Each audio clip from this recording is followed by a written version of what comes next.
Kaya dito, marami po kayo dito nakikita mga adventure bukod sa kagandahan ng place. Marami rin po pala ditong yung mga makikitang mga yung mga palayan, probinsyang-probinsya. Probinsyang-probinsya. Yan. Dito ako, ang layas positive kung saan nakakarating. Diba?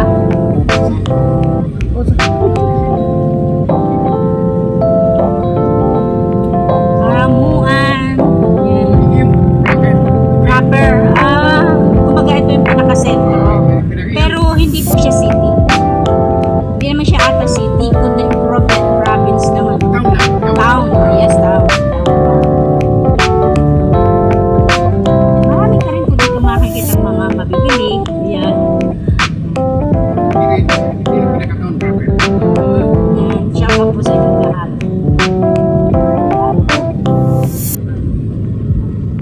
So mamaya pupuntahan po natin yung place kung saan meron pong mga makikita pa tayong mga adventure o kung ano yung makikita natin ng mga kakaiba. Lalo na sa akin, is the first time na nagpunta dito. Ito po yung simbahan po ni Saint Angel. Kumbaga, dinarayo din po ito. Malaki rin po pala ito.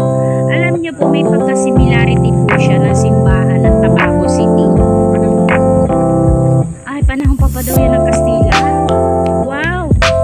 So, napakatagal na po pala itong simbahan. Kumbaga, ano tawag din dyan? Yung kanyang pakatayo. Oo, diba? Panahon pa talaga. Ang tagal na, kitang-kita mo talaga yung panahon na pa po ito ng siguro hindi pa nga tayo dito pinapanganak mga ilang years na to, 100 years na ata to, simbahan na to, more than pa. Kasi kung ang lola ninyo is 90 years old, maaaring itong simbahan na to ay dati nang nakatayo. So that's mean mga 200 years ago na rin to na simbahan. Dahil mga Kastila pa, diba? Mga 18th century. Yan, diba? So dito, marami pa yung makikita mga place. Ang lawak ko wala. Ang lawak. Kaya may stage siya. Ang lawak. Kaya na, andito lang kasi, yung paging sabi nila, parang, tambayan. Medyo may kunti pang walang maupuan. Yan, diba? Yan.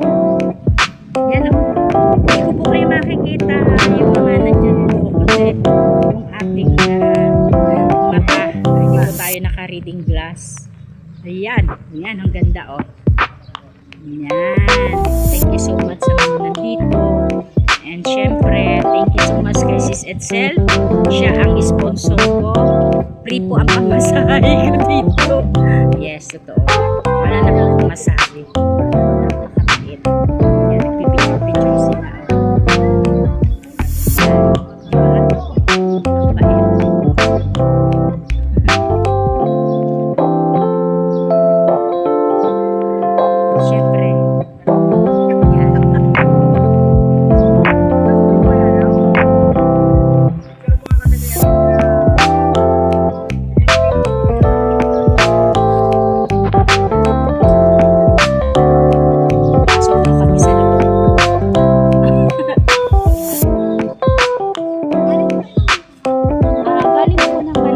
Pero nagpag-uwi na ako ng last of December.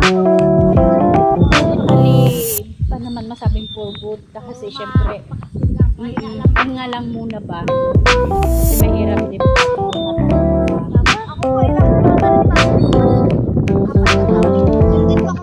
dito. Papasok po kami sa simbahan. Yan, meron kaming tour guide. Anito Karamuan. Yan. Punta po tayo dito sa loob ng simbahan.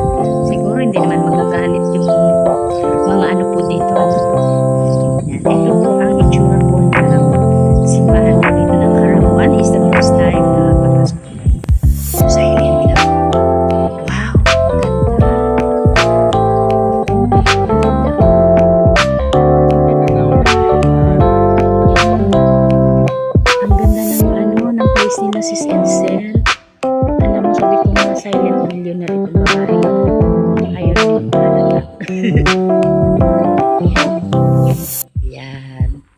Siyempre, pugay po tayo kay Lord dahil nakapasok po tayo sa kanyang bahay.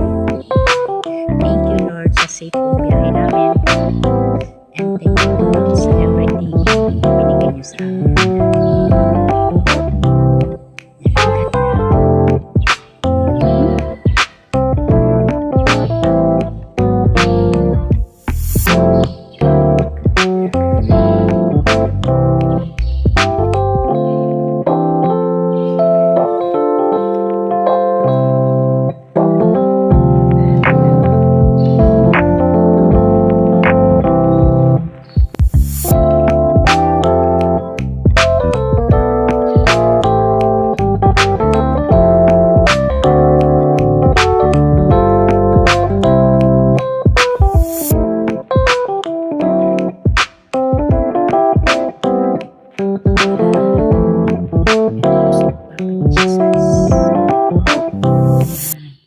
Lalapit po tayo dito. Yan. Thank you, Sis Edsel. Nakalapit po tayo dito sa bahay. Yan. Hawakan po natin. Yan. Para na rin sa safe. And pag-ihingi po ng guide na mapunta po tayo sa mga mapupunting tao like po sa family nila Sis Edsel. Thank you so much. At ang napuntahan ko dito ay napaka-safe. Na ako pa ngayong nahihiya. Kaya yan. Yan.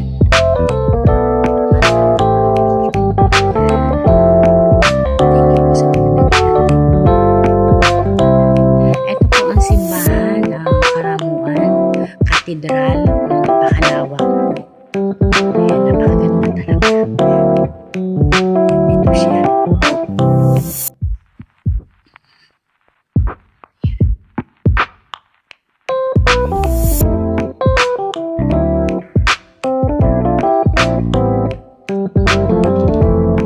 Kaya dito sa Karamuan, napakaganda po.